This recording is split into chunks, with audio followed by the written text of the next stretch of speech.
welcome to my channel Knowledge Hub. This is your virtual commerce classroom, and today I am going to discuss a topic on the basics of accounting.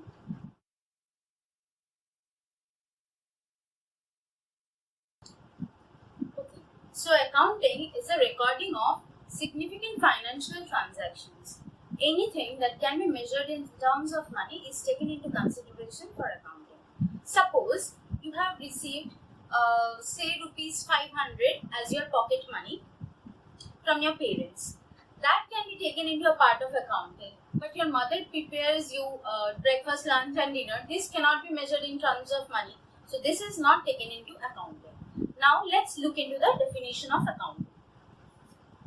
Accounting is the art of recording. So firstly, you need to identify the financial transactions and record it, classify and summarize in a significant manner. So first you have to identify the transactions, then the transactions are classified into the ledger and later on summarized into a trial balance in a significant manner and in terms of money.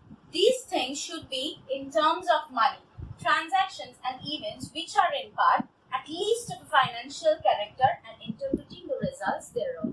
So anything that can be measured in the unit of money is only recorded into accounting. And accounting also involves the interpretation of the results and communicating it to its users.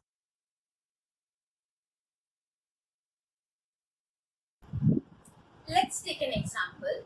Suppose you receive rupees 1000 as your pocket money at the beginning of the month.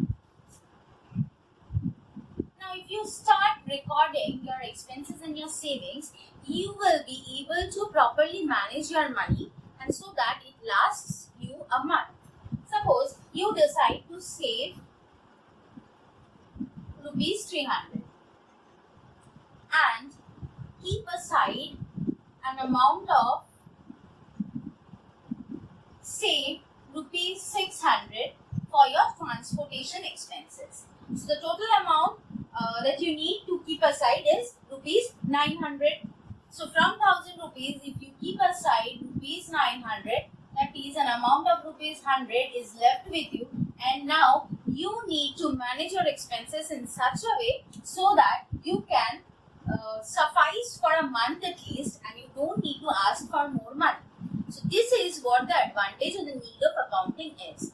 It helps you to take decisions, that is decision making. It allows you to make proper decisions regarding your funds. Suppose in a shop, the shopkeeper he needs to make decisions regarding the prices of the product or the discounts he wants to offer to his customers. Accounting will help him to take such decisions. The next is controlling. Once you keep a track record of your expenses, you will be able to control how much your savings will be, how much you need to spend. Next is determining the profit and loss. For a business concern, recording the transactions will help to calculate his profit and loss of the business at the end of the year. He will be able to calculate how much funds he has invested and what is the amount that is left with him as a profit or as a loss at the end of the accounting period. Next is the comparative study.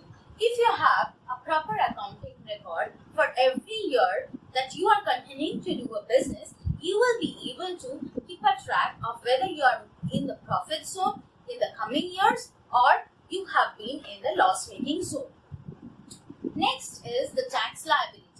Once you record your financial transactions, you will be able to compute your tax liability that you need to pay to the government for your business. Raising loans. Proper accounting records will help you to get external funds. The banks will be able to give you funds only if you are having proper accounting records for your business. Next is prevention of errors and frauds. Proper accounting records also allows you to prevent your errors and frauds in the business.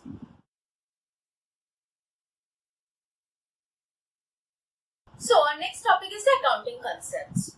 What is an accounting concept? The accounting which we do is based on certain concepts and assumptions. This is the foundation of our accounting process. Now let's look into the various accounting concepts. The first one is a going concern concept. When a businessman starts to do his business, he is doing it with the idea of continuing it for an indefinite period of time. He is not doing it just for the sake of doing it. Today he has started a business and tomorrow he just wants to end it. He is not doing it, or we are not doing an accounts. We are not preparing or maintaining the books of accounts based on that. We are considering that the businessman is going to continue his business for an indefinite or a longer period of time, and that the business is going to go on for a long period of time. This is the going concern concept. The next is the business entity concept. The business entity concept is very important for accounting. In this concept, it is said that the proprietor and his business are two different persons. The proprietor and his business unit are two different persons. Any expenses or incomes earned by the proprietor is not considered as an income or the expense of the business. Similarly, anything or expenses made by the business is not considered that of the business or that of the expense or the incomes of the proprietor. Next concept is the money measurement concept. According to this concept, only the transactions that is of financial nature or that can be identified in terms of money is only taken into account. Suppose the businessman has purchased 10 kgs of mango.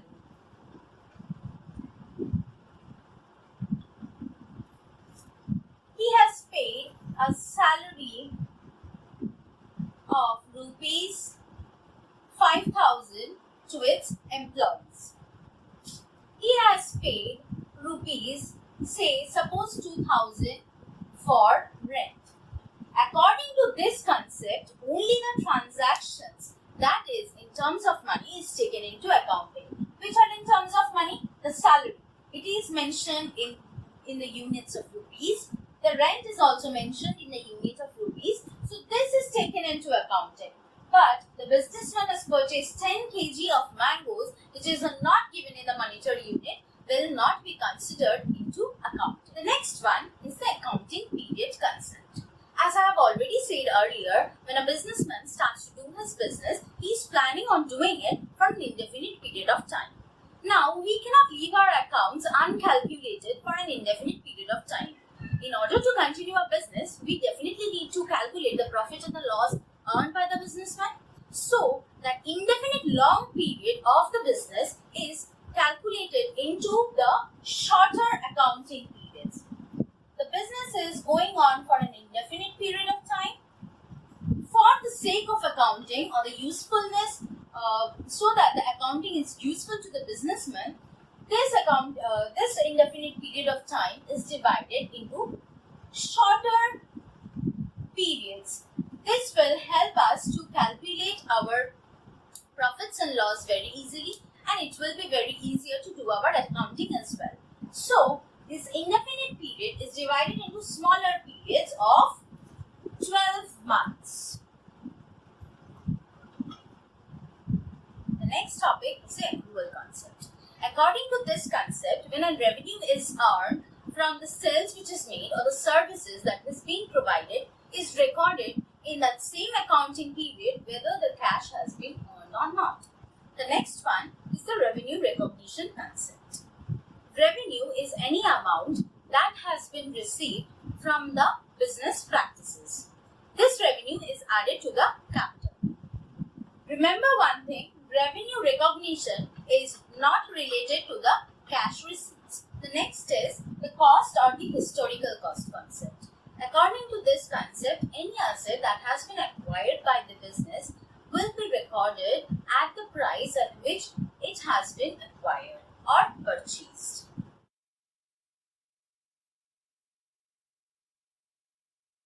The next topic is accounting conventions. Accounting conventions are the generally accepted principles of accounting. Now, let us look into the three main accounting conventions. The first one is the convention of full disclosure. According to this convention, all the transactions of financial nature should be completely disclosed to its users. The next one is Convention of Materiality. This convention is an exception to the Convention of Full Disclosure. According to this convention, any information or any transaction that is irrelevant to its users may be omitted. Suppose, say an amount of rupees 500 omitted in the valuation of stock may be omitted and is considered immaterial. But the same amount of rupees 500 when it is omitted in the calculation of cash at hand is considered material. The next one is Convention of Conservatism or Prudence. According to this convention, any anticipated losses, or that is the losses which have not occurred yet, but there is a chance that these losses may occur in the near future, has to be recorded in that particular accounting period. But in case of the anticipated gains, these are ignored.